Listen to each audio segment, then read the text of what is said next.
वाशिम जिल्ह्यात एप्रिलच्या तुलनेत मे महिन्यामध्ये 31% अतिरिक्त डिझेल विक्री झाली अशी माहिती जिल्हाधिकारी योगेश कुंभेजकर यांनी दिली आहे। इंधन साठेबाजीच्या मुख्यमंत्र्यांच्या वक्तव्याला जिल्हाधिकाऱ्यांनी दुजोरा दिला आहे।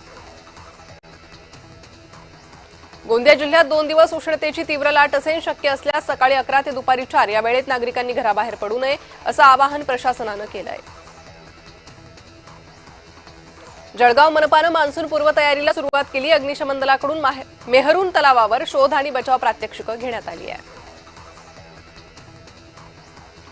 अमरावती जिल्ह्यात रोयो अंतर्गत सुमारे 3,17,00,000 रुपयांची मजुरी थकीत आहे। मजुरांना दररोज सरासरी 397 रुपये मजुरी मिळते, मात्र देयकांमध्ये मोठा विलंब होतो। खेडमध्ये सीएनजी पंपावर गोंधळ उडाला। सीएनजी वाहन चालकांनी स्वतंत्र सीएनजी रांगेची मागणी केली। सीएनजी वाहन चालकांनी आक्रमक भूमिका घेतल्यानं तणावाचं वातावरण निर्माण झालं होतं। पेणमधून आतापर्यंत 35,000 गणेश मूर्ती परदेशात रवाना झाले। यात London, Canada, Australia, Fiji, Thailand, Dubai, Maldives आणि इंडोनेशिया आदी देशांचा समावेश आहे। सातारा जिल्ह्यात प्रशासनाकडून 70 टँकर्सद्वारे पाणीपुरवठा सुरू आहे। पाणी टंचाई भासणार नाही यासाठी प्रशासन प्रयत्न करणार असल्याची माहिती जिल्हाधिकारी संतोष पाटील यांनी दिली आहे। सोलापुरात कांद्याचे दर 2 ते 5 रुपये प्रति किलोनं वाढलेत। कांद्याला सरासरी 15 ते 18 रुपये प्रति किलो दर मिळतोय, मात्र हा भाव समाधानकारक नसल्याची माहिती शेतकऱ्यांनी दिली आहे। सांगलीमध्ये रेल्वेचा 3रा उड्डाणपूल होतोय। उड्डाणपुलाच्या कामासाठी जुना बुधवार रोडवरील रेल्वे फाटक 3 महिन्यासाठी बंद असेल। वाशिम जिल्ह्यात खत आणि बियाण्यांच्या खरेदीला वेग आला। जिल्हाभरात 2151 मेट्रिक टन खत साठा उपलब्ध असल्याची माहिती समोर आली आहे। भीमाशंकर मंदिर 31 मे रोजी भाविकांसाठी पुन्हा खुलं करण्याचं आश्वासन देण्यात आलं होतं। प्रत्यक्ष पाहणीत मंदिराच्या परिसरातील बहुतांश कामं अजूनही अपूर्णच दिसते, त्यामुळे भाविकांना आणखी किती वाट पाहावी लागणार असा प्रश्न उपस्थित केला जातोय। गोंदियात इंधन दरवाढी विरोधात काँग्रेस आक्रमक झाली। जयस्तंभ चौकात सरकार विरोधात जोरदार आंदोलन करण्यात आलं। माणगावच्या घरोशीवाडी येथे डोंगर भागात निर्जन ठिकाणी अल्पवयीन मुलीचा मृतदेह आढळलाय। अल्पवयीन मुलीची हत्या झाल्याचा पोलिसांना संशय आहे। पोलिसांचा अधिक तपास सुरू आहे।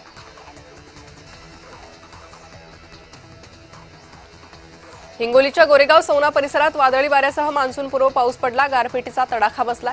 वादळी वारा आणि गारपिटीमुळे भाजीपाला शेतीचं नुकसान होण्याची भीती आहे। धुळे जिल्हाधिकारी कार्यालयात प्रशासकीय अधिकारी आणि मुस्लिम समाजातील प्रतिनिधींच्या उपस्थितीत शांतता समितीची बैठक झाली। या महत्त्वपूर्ण बैठकीत मुस्लिम समाज बांधवांनी गायीला राष्ट्रीय प्राणी घोषित करावे अशी मागणी केली, तर प्रशासनाकडे ही लक्षवेधी मागणी करण्यात आली आहे। अकोल्यातील सहकार नगर पेट्रोल पंपाजवळ रस्त्यावर तेल सांडल्यानं काही वाहनं घसरल्याची घटना घडली। तेल गळतीमुळे काही काळ वाहतूक थांबवण्यात आली असून परिसरात वाहतूक कोंडी झाली होती।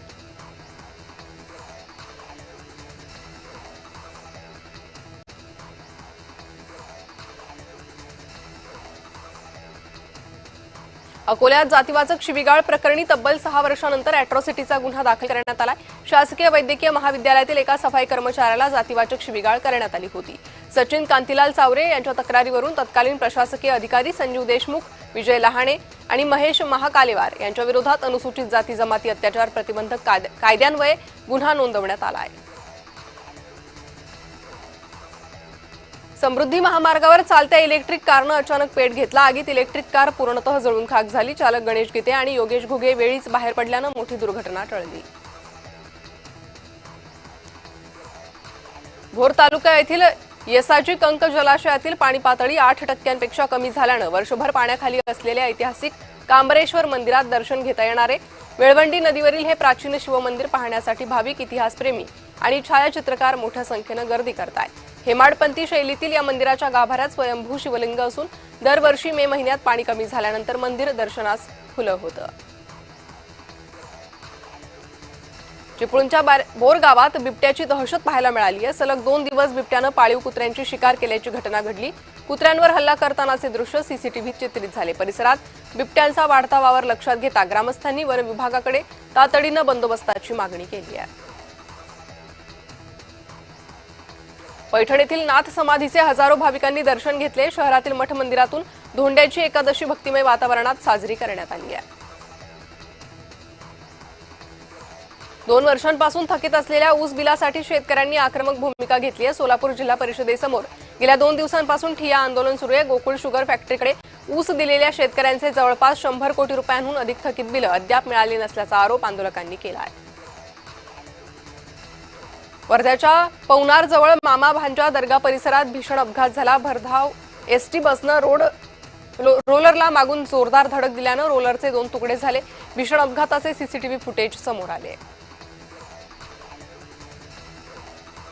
मंचर कृषी उत्पन्न बाजार समितीतील कांद्याचे लिलाव बंद करत आंदोलन करण्यात आलं। कांद्याला हमीभाव मिळावा या मागणीसाठी हे आंदोलन करण्यात आलं। जळगावात भाज्यांचे दर वाढले। इंधन तुटवडा उष्णतेमुळे भाज्यांची आवक घटली। वाढलेले भाजी दर हे सर्वसामान्य गृहिणींना परवडणारे नसल्यानं त्यांचं बजेट कोलमडलंय। औरंगापूर येथील सामूहिक अत्याचार प्रकरणाची तक्रार घेण्यास टाळाटाळ करणाऱ्या पाथर्डी पोलिसांविरोधात वंचित बहुजन आघाडीनं पोलीस ठाण्यासमोर ठिय्या आंदोलन केलं। आंदोलकांनी पोलीस निरीक्षक पुजारी यांचे निलंबन आणि दोषींवर सदोष मनुष्यवधाचा गुन्हा दाखल करण्याची मागणी केली असून ठोस आश्वासन मिळेपर्यंत मागे न हटण्याचा पवित्रा घेतला। पेट्रोल डिझेलच्या वाढत्या महागाईमुळे सर्वसामान्यांचे बजेट कोलमडले। या महागाईतून मार्ग काढत एका सासऱ्यानं आपल्या लाडक्या जावयाला धोंडे जेवणाच्या मानपानात सोन्या चांदीऐवजी एक सिंधी जातीची घोडी भेट दिली आहे। धुळे आगाराला मोठ्या प्रतीक्षेनंतर 10 ई बसेस प्राप्त झाल्या आहेत। धुळे आगाराला ई बसेस प्राप्त होण्यासाठी गेल्या अनेक दिवसांपासून मागणी करण्यात आली होती। त्यानुसार या बसेस प्राप्त झाल्या असून त्यासाठी चार्जिंग स्टेशनही उभारण्यात आले आहेत।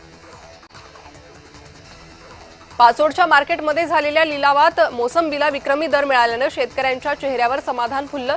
बाजारात आवक कमी असल्यामुळे मोसंबीला सरासरी 40,000 रुपये तर चांगल्या प्रतीच्या मोसंबीला तब्बल 50,000 रुपये प्रति टन असा उच्चांकी भाव मिळाला आहे। मोहाडी तालुक्यातील धुसाळा येथे शॉर्ट सर्किटमुळे भीषण आग लागल्याची घटना घडली। आगीत जनावरांसाठी साठवून ठेवलेली वैरण पूर्णपणे जळून खाक झाली। वैरण जळाल्यानं पशुपालकासमोर जनावरांच्या चाऱ्याचा गंभीर प्रश्न निर्माण झाला असून प्रशासनानं तातडीनं मदत करावी अशी मागणी ग्रामस्थांनी केली आहे।